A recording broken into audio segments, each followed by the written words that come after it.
कैसे रहा है? फेल हुए हो, रियलाइज करो, फेल हुए हो।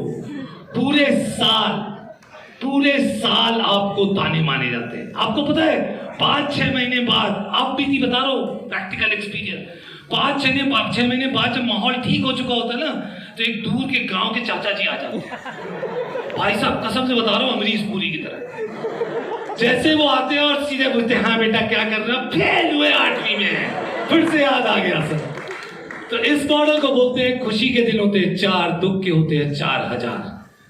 इसलिए आपको मैं बता देता हूं कि खुशी जितनी है उसको खूब सेलिब्रेट किया करो, और दुख को ज्यादा दिन अपने पास रखा मत करो।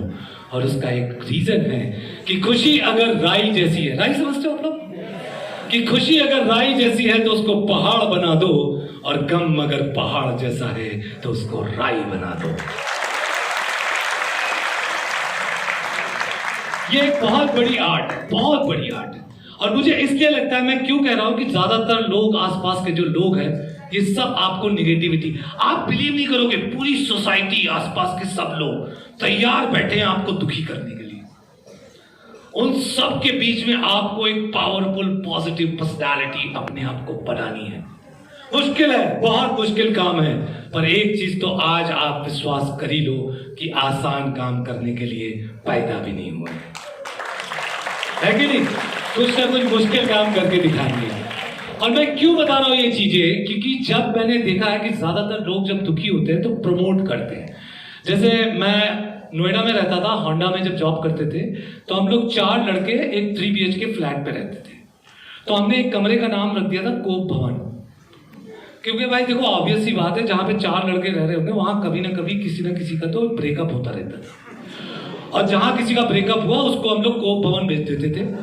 और कोप भवन प्रॉपर सामग्री के साथ, सामग्री की इमेजिनेशन पावर ऑन करो। भाई के लिए ताली, भाई ने सबसे पहले सामग्री पकड़ी, और उसकी सामग्री में वही आया जो रियलिटी थी, ओल्ड मॉन्क का बॉटल, सुट्टे का पैकेट, ठीक है, चखना, एस्ट्रे, लाइटर, और इसके साथ साथ एक 2-in-1 सिस्टम भी देते थे। मोबाइल नहीं था, 2-in-1 सिस्टम भी देते थे। 2-in-1 सिस्टम के साथ एक कैसेट देखते थे, आपको नहीं पता होगा, ये कैसेट है अर्थ और 7-7 मूवी का, मैडम समझ गए। इसमें सिर्फ जगजीत सिंह और चित्रा सिंह की गजलें हैं। भगवान न करे आपके साथ कभी ये हादसा हो, पर अगर खुदा न खास्ता आपके साथ ये हादसा हुआ है, तो आप ऐसे माहौल पे जगजीत सिंह की गजलें सुनिए। आपको ऐसा लगता है कि साला मेरी सिचुएशन जगजीत सिंह को कैसे पता चल गई। अब अंदर से आवाजें आ रही हैं, ठीक है, कोप भवन से आवाजें आ रही, अरे क्यों चले गए, मुझसे अच्छा नहीं मिलेगा, बहुत रिग्रेट होगा, ये सब आ रहे हैं। और बीच बीच में जगजीत सिंह की गजलें भी चल रही।